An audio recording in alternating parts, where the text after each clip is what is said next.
ఆంధ్రప్రదేశ్ అభివృద్ధికి నాది పూచి అంటూ మొదటి నుంచి పనిచేస్తున్నారు. అభివృద్ధికి మార్గనిర్దేశం చేస్తున్నారు. కేంద్రం నుంచి రాష్ట్రానికి ప్రాజెక్టులు తీసుకురావడానికి తన వంతు కృషి చేస్తున్నారు. అవినీతి రక్కసిపై పోరాటం చేస్తూ ప్రజల సంపద ప్రజలకే చేరాలన్న పోరు బాటలో ఆయన ముందు నిలుస్తున్నారు.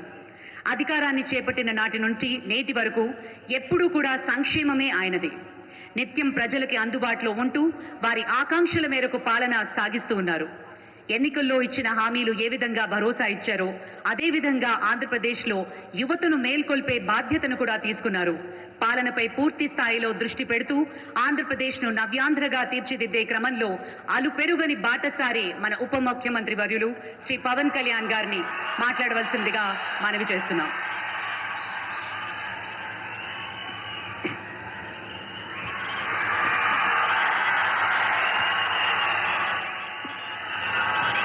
ఒక సదుద్దేశం, ఒక సదాశయం లేకుండా ఒకరు కన్యాకుమారి నుంచి కశ్మీర్ వరకు నడిచిన అది ఒక నిరర్ధకమైన నడకగా చరిత్రలో మిగిలిపోతుంది.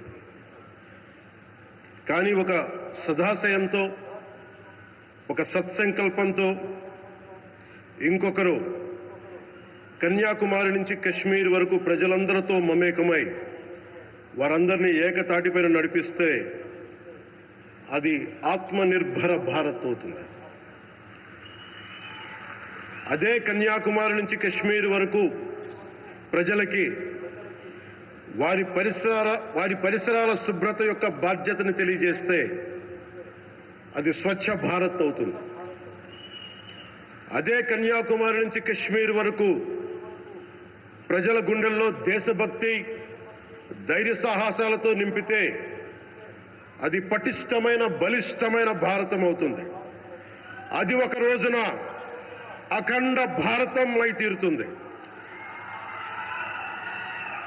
ఒక బలమైన భారత్ కోసం, ఒక దృఢమైన దేశం కోసం, జగత్తంతా వసుదైక కుటుంబం అనే భావన కోసం 4.5 దశాబ్దాలుగా పరిశ్రమిస్తూ ఆ దారిలో ఎదుర్కొన్న ప్రతి పరాజయాన్ని, పడ్డ ప్రతి అవమానాన్ని నవ్వుతూ స్వీకరిస్తూ వాటినే విజయాలకి ఇంధనంగా వాడుకుంటూ దేశాన్ని అభివృద్ధి పథంలో నడిపిస్తూ భారతదేశాన్ని ప్రపంచంలోనే 3వ బలమైన ఆర్థిక వ్యవస్థగా తీర్చిదిద్దేలా నడిపిస్తున్న మన ప్రియతమ ప్రధాని, మన గౌరవ ప్రధాని శ్రీ నరేంద్ర మోదీ గారికి నా తరపున 5 కోట్ల మంది ఆంధ్రప్రదేశ్ ప్రజల తరపున నా హృదయపూర్వక నమస్కారాలు.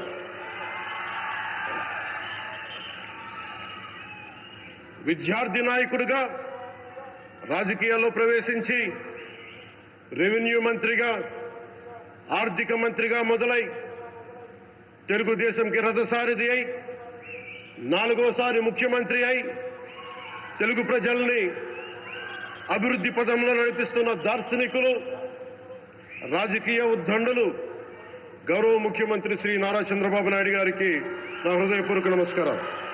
తోటి మంత్రివర్గ సహచరులైన ప్రతి ఒక్కరికి, నారా లోకేష్ గారికి, ఎన్డీఏ కూటమి శాసనసభ్యులకి, నాయకులకి, బీజేపీ నాయకులందరికీ పేరు పేరున నా నమస్కారాలు. కార్యకర్తలకి నా హృదయపూర్వక నమస్కారాలు. బీజేపీ నాయకురాలు శ్రీమతి పురంధేశ్వరి గారికి నా హృదయపూర్వక నమస్కారాలు. మా ఎన్డీఏ కూటమికి 164 అసెంబ్లీ స్థానాలు, 21 మంది పార్లమెంట్ సభ్యులనిచ్చి మమ్మల్ని వారి విలువైన ఓటుతో వేసి గెలిచిన ప్రతి ఒక్కరికి ఆడపడుచులకి, అక్క చెల్లెళ్ళకి, పెద్దలకి, పిన్నలకి, యువతులకి, యువకులకి పేరు పేరున నా హృదయపూర్వక నమస్కారాలు. ప్రజలు ఎన్డీఏ ప్రభుత్వాన్ని నమ్మారు, నిలబడ్డారు. అలా నిలబడినందుకే ఈ రోజున మన గౌరవ ప్రధానమంత్రి గారి సారథ్యంలో ఈ ప్రారంభోత్సవాలు కానీ, శంకుస్థాపనలు కానీ, అది దక్షిణ కోస్తా రైల్వే జోన్ కావచ్చు, కృష్ణపట్నం ఇండస్ట్రియల్ పార్క్ కానీ, గ్రీన్ హైడ్రోజన్ హబ్ కానీ, అనకాపల్లి బల్క్ డ్రగ్ పార్క్ కావచ్చు, 6 కొత్త రైల్వే ప్రాజెక్టులు కావచ్చు, వీటన్నిటికీ వచ్చే పెట్టుబడి దాదాపు 2,10,000 కోట్ల రూపాయల పెట్టుబడులు, 7.5 లక్షల మందికి ఉపాధి అవకాశాలు. అవినీతితో కూరుకుపోయి ఉపాధి అవకాశాలు లేక, ఉద్యోగ అవకాశాలు లేక విలవిల్లాడుతున్న సమయంలో మీరు నిలబడ్డారు. అందుకే ఈ రోజున ఈ 2 లక్షల పైచిలకు పెట్టుబడితో 7.5 లక్షల ఉపాధి అవకాశాలు లభించి మనందరికీ ఇచ్చినందుకు మనస్ఫూర్తిగా ప్రధానమంత్రి శ్రీ నరేంద్ర మోదీ గారికి చేతులెత్తి నమస్కరిస్తున్నాం. ఇవి కాకుండా కొత్త హైవేల నిర్మాణం, విస్తరణ, అలాగే అమరావతి రాజధానికి పెట్టుబడులు, పోలవరంకి నిధులు, 15th ఫైనాన్స్ కమిషన్ నిధులు కానీ, జల్ జీవన్ మిషన్ కోసం ప్రతి ఇంటికి నీరు, రక్షిత మంచినీరు రావాలి, ఆయన ఆకాంక్ష, ఆయన ఆశయం. మనకు గంట కాదు 24 గంటలు రావాలని పడ్డ తపన ప్రధానమంత్రి గారిది.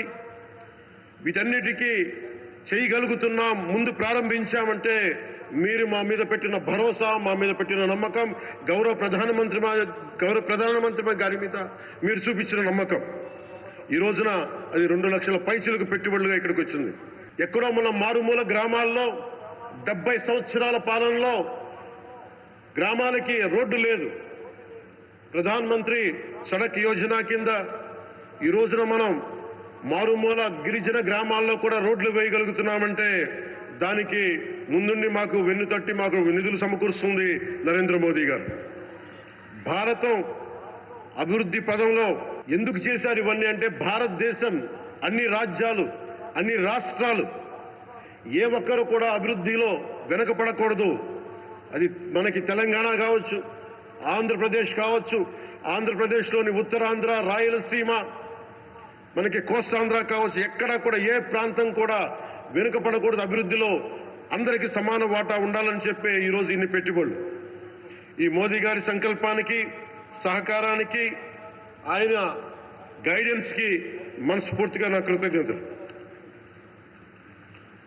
5 ఏళ్ల అవినీతి అరాచక పాలనలో ఆంధ్రప్రదేశ్ అంధకారంలో కూరుకుపోయినప్పుడు ఆ రోజున మన ముందుకొచ్చి మేము ఎన్డీఏ కూటమితో మనం నిలబెడదాం, ఆంధ్రప్రదేశ్ ప్రజల ఆకాంక్షలు నిలబెడదాం, అభివృద్ధి పదంలో నడిపిద్దామని చెప్పి ఆ రోజు ఆశాజ్యోతిలో నిలబడ్డారు.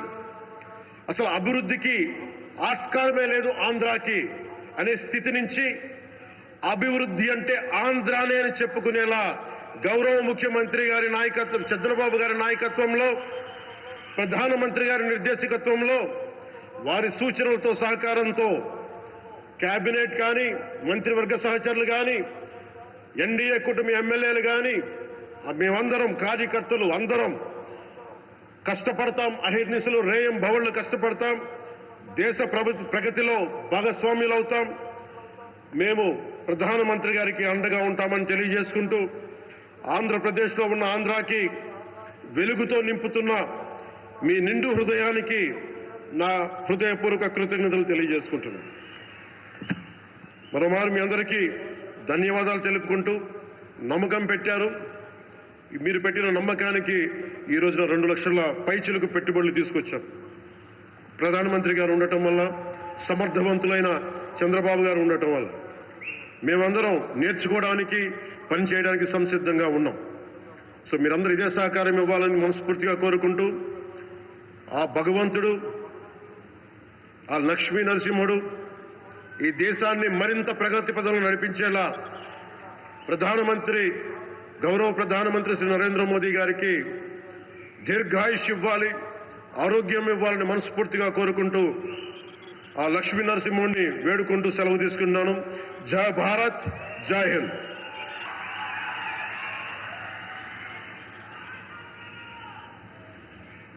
Thank you, sir. Thank you very much.